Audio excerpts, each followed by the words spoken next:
What's up, guys? Welcome back to the channel. Here we are with another reaction video, guys. In this one we have Shashi Tharoor slams the British praising Australian. Every Indian's opinion and truth. Very excited to jump into this video just based off the title alone. Before we do, however, if you would like to join the channel by becoming a member, all you gotta do is hit that join button down below. It's in red. Tap join. Receive those exclusive benefits. But let's dive right in. Let's move on to our next question. It's from Kevin Peterson. Sorry. My question is to Shashi Tharoor.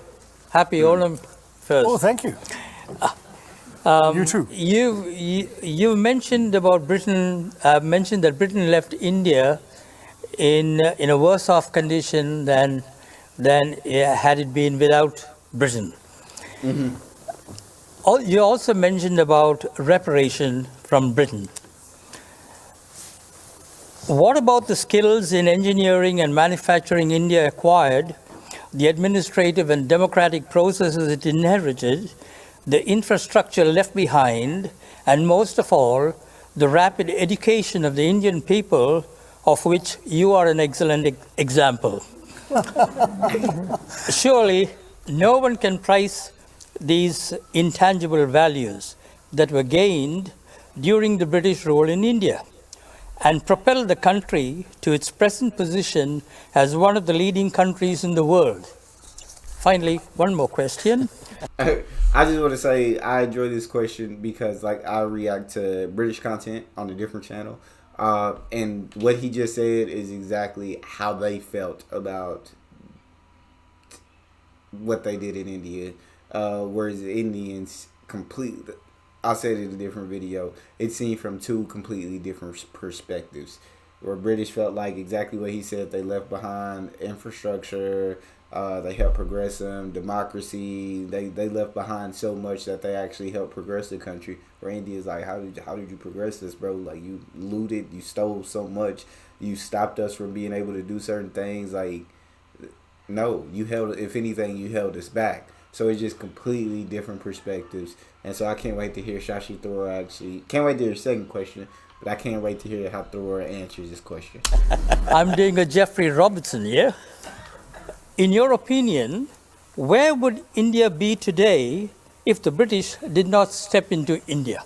I love this. Oh, there's a lot there. It'll take the rest of the program to answer. I'll try and touch on it. But this is almost like the American saying to the widow of the American president, apart from that, Mrs. Lincoln, how did you enjoy the play? Really, the British came to one of the... I love that. I love that. It's just like the Americans saying to the widow of the American president, apart from that, Mrs. Lincoln, how did you enjoy the play? Apart from this traumatizing event that just happened, your husband was just shot and killed. Apart from that, how did you enjoy the play? That was a really great way to start off this answer. How did you enjoy the play?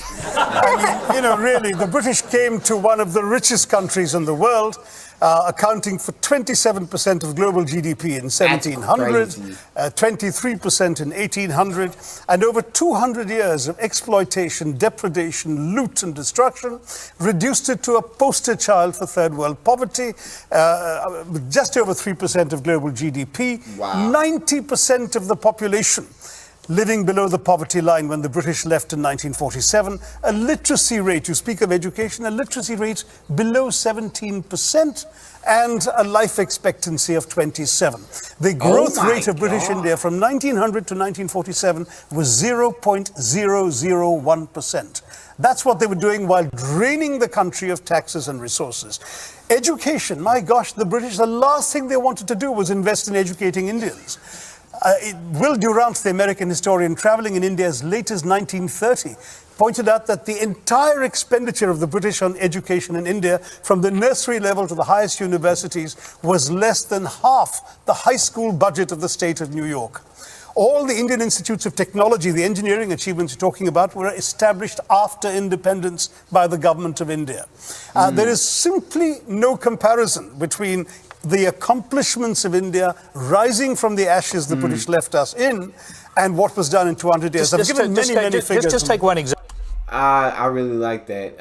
And I like this said, what did the Romans ever do for us? Hashtag Life of Brian, where I saw that clip, and it was like them listed so many things the Romans had done. But Tharoor is saying, like, he's basically saying all the things in his question are just basically untrue. Like, the Brits came to one of the richest, or to the richest country in the world, where they're responsible for 27% of the world's global GDP, which is insane. And by the time they left, it was down to a little bit over 3%. Under 17% of the people were actually literate in India by the time they left. So what do you mean they gave us education and helped us with that? No way. He's saying all of our accomplishments that we have post British colonization has nothing to do with what the British did. Those are our accomplishments. No, you feel me? That they're not responsible for those. And so he's just saying, he was telling about all the terrible things that what Britain did to their economy, and what the growth rate of 0.001% is insanity. But he got all the facts with him, so I'm very intrigued to hear the rest of this conversation. The British left us in, and what was done in 200 years. I've given many figures. Just take one example, the textile industry, because India was a huge exporter of For 2,000 years, it was the world's leading exporter. What happened?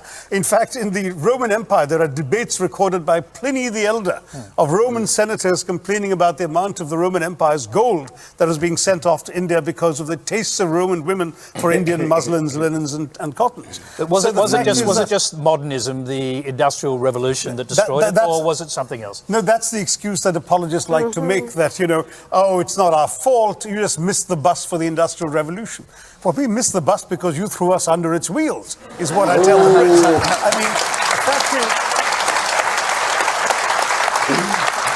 the fact is, in the name of free trade, the British came in and destroyed the free trade that had made India a leading exporter of textiles. The British soldiers smashed the looms so people couldn't practice their craft. They imposed punitive duties and taxes on the export of Indian textiles while lifting duties on the import of British cloth. And they achieved a captive market at the point of a gun. This is not exactly free trade, as you can imagine. Cities like Murshidabad and Dhaka in the subcontinent were depopulated. In one notorious incident, weavers had their thumbs cut off, so when the looms were repaired, they couldn't weave again. Textiles were systematically destroyed as an industry by the British, and that's only one example of many. Well, I'm going to quickly go back to our question. Now, Kevin, do you accept that perhaps the British weren't quite as benign as you've just suggested? Please read the book, Kevin. There's a lot more there. I've got the book. He said, I've got the book. So he's saying, no, like, they came in and they completely destroyed India, right? India, who had been the leader in exporting textiles for so long, they came in, smashed the looms, cut off fingers of weavers, so even when the looms were repaired, they couldn't continue with their craft. They basically destroyed the economy. They plundered the country. They took from it, and from his perspective, and I think a lot of Indians' perspective, like, Britain they didn't do India any favors. Britain didn't do that. I saw a comment that popped up at the end. It said Britain took a lot and left very little, or gave very little. And so I guess I listened to different facts from different videos depending on who the perspective is coming from. And so, like I said, the British see it from the same perspective as the man who was asking those questions did. Whereas India's like, and when he pulls out numbers, how can you argue with numbers? How can you argue? You can't really. If they held 27% of the world's GDP in India before the British came, and when the British left, they held a little bit over 3. How can you argue and say that they helped India? I think that number alone, you don't really need to even hear the rest of it. Hearing that number alone tells you what happened. It tells you the story. But that's all we have. You guys let me know how y'all feel about it in the comment section. If y'all enjoy that, please don't forget to subscribe, give the video a thumbs up. Check out the next one. See you guys next time.